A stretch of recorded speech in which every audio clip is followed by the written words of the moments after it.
দেখব নির্দিষ্ট পরিমাণ ধাতুতে একক কোষের সংখ্যা কতটা। তার মানে হচ্ছে যে কোনো একটি ধাতু, ধরলাম সোডিয়াম, ম্যাগনেসিয়াম, এরকম যে কোনো একটি ধাতু এক্স যদি আমার কাছে থাকে, বা যে কোনো একটা পদার্থ যদি থাকে যাতে একক কোষ পাওয়া যায়, সেই পদার্থর একটা নির্দিষ্ট পরিমাণ যদি আমি নিই, ধরা গেল ডাব্লু গ্রাম নেওয়া হলো, তাহলে সেই ডাব্লু গ্রামে কতগুলি একক কোষ আছে সেই সংখ্যা বের করার একটি ফর্মুলা আছে। সেটি কিভাবে বের করতে হয় আমরা দেখব। তবে তার আগে দুটো সাধারণ জিনিস আমরা একটু মনে করে নেব। তা কি? তা হলো, সেটি হলো, যদি আমরা ধরে নিই যে কোনো একটি পদার্থ আমাদের কাছে আছে, তো আমরা এখানে ধাতু ধরে নিচ্ছি, যেহেতু ধাতব পদার্থতেই কেলাস মেনলি হয়, একক কোষ পাওয়া যায়, তো যে কোনো ধাতুর পারমাণবিক ভর হলো m গ্রাম পার মোল। এবার এই কথাটার মানে কি? প্রথমে আমরা বুঝে নিই যে পারমাণবিক ভর কি।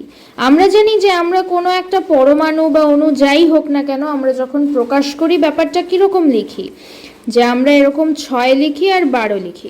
তার মানে কি, এটা হচ্ছে ওর পরমাণু ক্রমাঙ্ক বা পারমাণবিক সংখ্যা, আর এটা হচ্ছে পারমাণবিক ভর।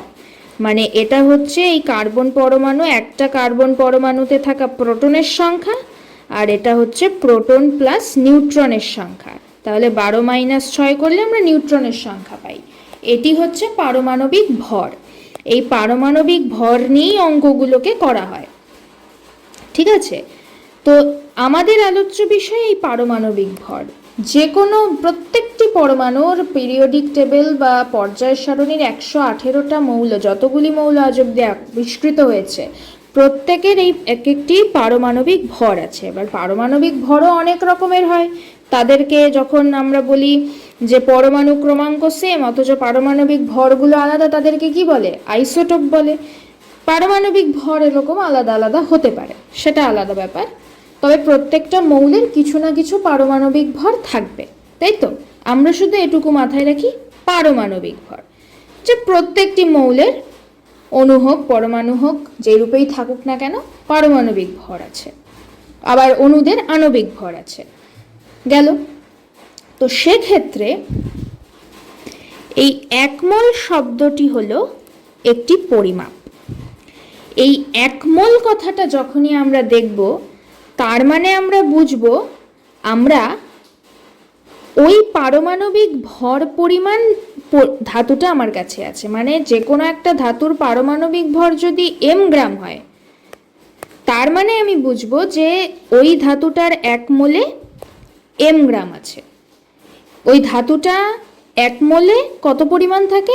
m গ্রাম। এর কথাটা আমরা সহজভাবে বুঝি। ধরলাম আমার কাছে কার্বন আছে 6, 12, তাহলে এর পারমাণবিক ভর 12। তাহলে আমি যদি বলি আমার কাছে 1 মোল কার্বন আছে, এর মানে কি? 1 মোল বললে তোকে বুঝবো না কতখানি কার্বন আছে, মানে গ্রাম বা কিলোগ্রামে বলো, নাহলে আমি বুঝতে পারছি না। সহজে বলা যাক, 1 মোল কার্বন আছে। একজন আমাকে যখন বলছে যে আমার কাছে 1 মোল কার্বন আছে, তাহলে আমি কি বুঝবো তার কাছে কতটা কার্বন আছে? তার কাছে সেই মৌলটার বা কার্বনের পারমাণবিক ভর পরিমাণ কার্বন আছে। এর পারমাণবিক ভর যদি 12 হয়, তার মানে আমি বুঝবো ওর কাছে 12 গ্রাম কার্বন আছে, ঠিক আছে? কেউ যদি আমাকে বলে যে ফ্লুরিন এরকম, ফ্লুরিন 9 আর 19, আমাকে বললো কেউ যে 1 মোল পরিমাণ ফ্লোরিন আছে, তার মানে তার কাছে কতটা ফ্লোরিন আছে? তার কাছে ফ্লোরিনের পারমাণবিক ভর কত? 19, তার মানে তার কাছে 19 গ্রাম ফ্লোরিন আছে। এবার সেটা একক সেভাবে চেঞ্জ হতে পারে, এটা আরও ডিটেল গুণগত রসায়নে চলে যাচ্ছে। আমরা জাস্ট এখানে কনসেপ্ট বোঝার জন্য এটুকু জানবো। এটা একাদশ শ্রেণীর প্রথম অধ্যায়ে আসে এই জিনিসগুলো, ঠিক আছে? তাহলে 1 মোল পরিমাণে সবসময় যে কোনো একটা মৌলের পারমাণবিক ভর যেটা হবে ততটা পরিমাণই থাকবে। তো আমরা ধরে নিচ্ছি, বা সেটা কারো ক্ষেত্রে গ্রাম, কেজি যা ইচ্ছা হতে পারে, তো আমরা ধরে নিচ্ছি যে আমার কাছে একটা ধাতু আছে যার পারমাণবিক ভর m, তার প্রত্যেকটা পার মোলে আমার m গ্রাম আছে। মানে আমাকে যদি বলা হয় 1 মোল, তার মানে আমার কাছে ধাতুটা এম গ্রাম আছে, তার পারমাণবিক ভর এম গ্রাম পার মোল। এটা গেল একটা পয়েন্ট। আরেকটা পয়েন্ট যেটা মনে রাখতে হবে, যে যে কোনো পদার্থের এক মোলে কতগুলো অণুপরমাণু থাকে, সেটা হচ্ছে আমরা একটা বিখ্যাত সংখ্যা যেটা আমরা ছোট থেকে পড়ে আসছি, সেটি হলো Na। এটি কি? অ্যাভোগাড্রো সংখ্যা, তাই তো? যে কোনো পদার্থ, সেটা এক মোল অণু হোক, এক মোল পরমাণু হোক, কিংবা আমার কাছে এক মোল আয়ন থাকুক, যখনই আমি বলবো আমার কাছে এক মোল আছে, মানে চোখ বন্ধ করে আমার কাছে অ্যাভোগাড্রো সংখ্যক অণু পরমাণু আছে। এক মোল অণু আছে মানে অ্যাভোগাড্রো সংখ্যক অণু আছে। এক মোল পরমাণু আছে মানে অ্যাভোগাড্রো সংখ্যক পরমাণু আছে। এক মোল আয়ন আছে মানে অ্যাভোগাড্রো সংখ্যক আমার কাছে আয়ন আছে। এবার অ্যাভোগাড্রো সংখ্যক বললে তুমি কিছুই বুঝবো না কতগুলো আছে। অ্যাভোগাড্রো সংখ্যাটা কি? অ্যাভোগাড্রো সংখ্যাটি হলো 6.022 ইন্টু 10⁻23t। মানে আমি যখন বলছি আমার কাছে এক মোল অণু আছে, মানে তার মানে সেইখানে আমার সেই পরিমাণটায় এতগুলি অণু আছে। এক মোল পরমাণু আছে মানে এতগুলি পরমাণু আছে আমার কাছে, 6.022 ইন্টু 10⁻23t।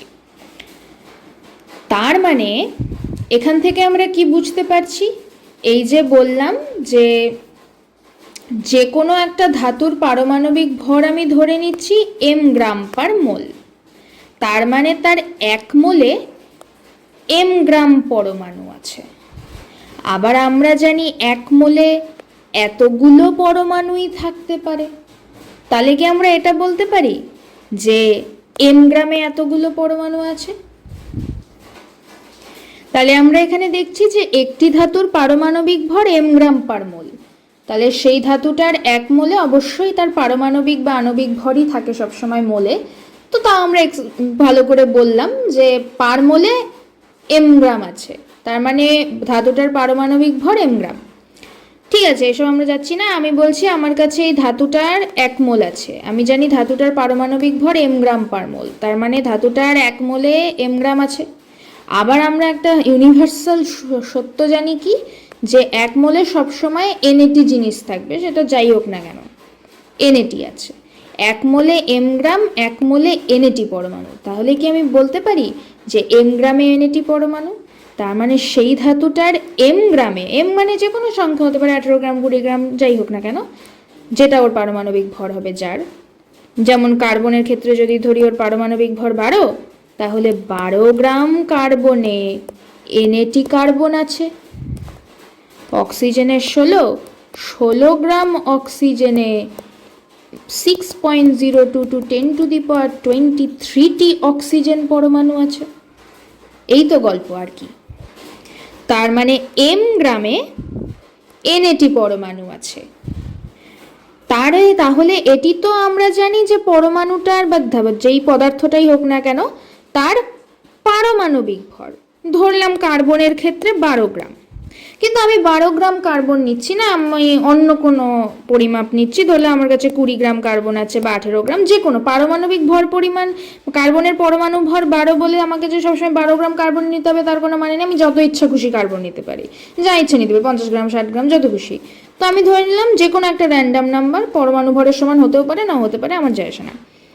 তো আমি তো জানি এম গ্রাম পরিমাণে, মানে এমটা যদি সেই যে কোনো পদার্থ, আমি শুধু কার্বনের ক্ষেত্রে 12 গ্রাম বা অক্সিজেনের ক্ষেত্রে 16 গ্রাম, তো এখানে এমন একটা পদার্থ নিয়েছি যার পারমাণবিক ভর এম গ্রাম যাই হোক না কেন, তো আমি তো জানি তার এম গ্রামে অবশ্যই অ্যাভোগাড্রো সংখ্যক পরমাণু আছে।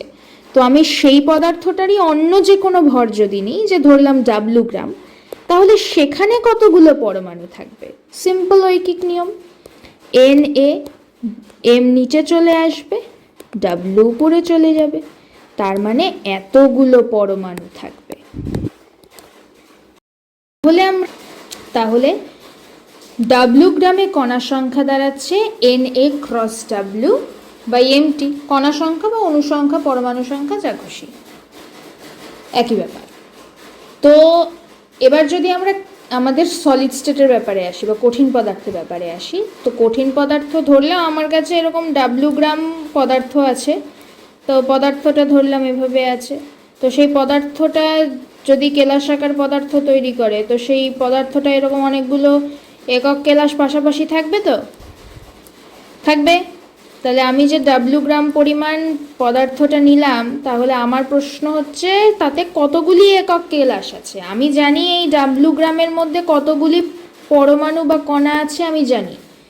এবার আমার প্রশ্ন হচ্ছে কতগুলি একক কেলাস আছে। তো আমরা জানি একক কেলাস 3 রকম হতে পারে: সরল বা আদিম, পৃষ্ঠকেন্দ্রিক, দেহকেন্দ্রিক। প্রান্তকেন্দ্রিকও হয়, আলোচনায় খুব একটা আসে না। তো এই প্রত্যেকটা এক এক সঙ্গে, এবার এদের সরল একটা একক কেলাস যেটা সরল প্রকৃতির, তাতে টোটাল কতগুলি কণা থাকে আমরা আগের ভিডিওতে দেখেছি। সরলে কটা থাকে? একটি কণা থাকে। পৃষ্ঠকেন্দ্রিকে টোটাল 4টি কণা থাকে। দেহকেন্দ্রিকে টোটাল 2টি কণা থাকে। 2টি কণা বা 2টি পরমাণু, অণু, যা ইচ্ছা বলা যাবে, থাকে। তাহলে আমরা যেহেতু এখানে জেনারেল ফর্মুলা বের করছি, তো আমরা ধরে নিচ্ছি আমার কাছে একটা একক কেলাস আছে। সেই একক কেলাসে আমার জেড সংখ্যক পরমাণু আছে।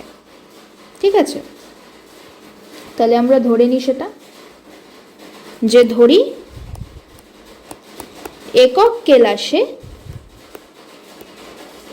কেলাসে কণা সংখ্যা যাই হোক না কেন, অণু, পরমাণু, আয়ন, যা ইচ্ছা হোক, তা হচ্ছে জেড। ঠিক আছে, তাহলে আমরা দেখতে পাচ্ছি যে, তাহলে যদি এবার আমরা ভেবে দেখি, এবার জেডটি কণা আছে, জেডটি কণা থাকে একটি একক কোষে, জেডটি কণা থাকে একটি একক কোষে। আমরা জানতে চাই ডাব্লু গ্রামে কতগুলি একক কোষ আছে। আমরা জানি ডাব্লু গ্রামে কতগুলি কণা আছে। তাহলে জেডটি কণা যদি থাকে একটি একক কোষে, এতগুলি কণা যতগুলি একক কোষে থাকবে, আমরা বুঝবো যে ডাব্লু গ্রাম পরিমাণ পদার্থটায় ততগুলি একক কোষ আছে। তাহলে Na cross W by M T কণা থাকে, একেবারে ঐকিক নিয়ম, যে 1/z, জেড নিচে নামবে আর এটা ওপরে উঠে যাবে। Na cross W by M, এটাকে আমরা ভালো করে এভাবে লিখতে পারি যে, তাহলে আমাদের একক কোষের সংখ্যা কতগুলি হলো? সেটি হচ্ছে Na/m ইন্টু W/Z। তাহলে আমরা কি শিখলাম? যে ডাব্লু গ্রাম পরিমাণ কোনো একটি পদার্থে বা ধাতুতে কণা সংখ্যা বা পরমাণুর সংখ্যা কি হয়? Na/m cross W. আর ডাব্লু গ্রাম পরিমাণ কোনো পদার্থে বা কোনো একটা পদার্থ বা ধাতুর ডাব্লু গ্রাম পরিমাণে একক কোষের সংখ্যা কি হয়? জাস্ট Na/m W যেমন আগের মতো ছিল তাই, শুধু সেই একক কোষের কণা সংখ্যা দিয়ে ভাগ হয়ে যাবে। মানে আমাকে যদি বলা হয় যে পৃষ্ঠকেন্দ্রিক একক কোষ কতগুলি আছে ডাব্লু গ্রাম পরিমাণ পদার্থে, তাহলে জেডের ভ্যালু আমি 4 বসিয়ে দেব, এরকম, আর কিচ্ছু নয়। একটি কোয়েশ্চেন সলভ করা যাক, যে বলল একটি মৌলের পারমাণবিক ভর m এবং মৌলটির x গ্রাম পরিমাণে কতগুলি পৃষ্ঠকেন্দ্রিক একক কোষ আছে। আমরা যখনই দেখলাম পৃষ্ঠকেন্দ্রিক একক কোষ, মানে আমরা বুঝবো জেডের ভ্যালু আমাদের 4, একক কোষে কণা সংখ্যা 4। তাহলে আমরা কিচ্ছু দেখব না, আমাকে কি বের করতে বলেছে? যে কতগুলি একক কোষ আছে। আমরা জানি একক কোষের সংখ্যা বার করার ফর্মুলা কি, সঙ্গে সঙ্গে লিখে নিব। আগে ফর্মুলা লিখবো, তারপর প্রশ্ন সলভ করব। একক কোষের সংখ্যা বের করার ফর্মুলা কি? Na/m W/Z। বা এটাকে আমরা ডাইরেক্ট এভাবে লিখতে পারি, গুণটাকে উৎস রেখে, Na/m W/Z। ঠিক আছে, তাহলে সেটা কত দাঁড়াচ্ছে? n এর ভ্যালু কত? 6.022 ইন্টু 10⁻23 ক্রস ভর কত দেওয়া আছে, এটা কি আমাদের ডাব্লিউ গ্রাম পরিমাণ পদার্থটা যেটা আমরা নিতাম, এখানে বলেছে মৌলটির এক্স গ্রাম পরিমাণ, তাহলে এটি এক্স। আর এখানে বলেছে কি, এটা এটা হচ্ছে পারমাণবিক ভর, এম গ্রাম পার মোল ধরতাম, পারমাণবিক ভর বলেছে এম, ঠিক আছে। আর জেড এর ভ্যালু কত, 4। তাহলে আমাদের ভ্যালুটা কত দাঁড়াবে, তাহলে এখানে যেহেতু সংখ্যা দেয়নি ভ্যারিয়েবলই দিয়েছে, তাহলে অ্যাভোগাড্রো সংখ্যাটাকেও আর আমরা সংখ্যায় লিখবো না, এনেই রাখবো। তাহলে আমাদের অ্যান্সার কি দাঁড়াবে, Na x 4m। This is our answer. পরবর্তী ভিডিওতে আমরা বিভিন্ন নিউমেরিক্যাল কোয়েশ্চেন সলভ করব, একক কোষের সংখ্যা নির্ণায়ক।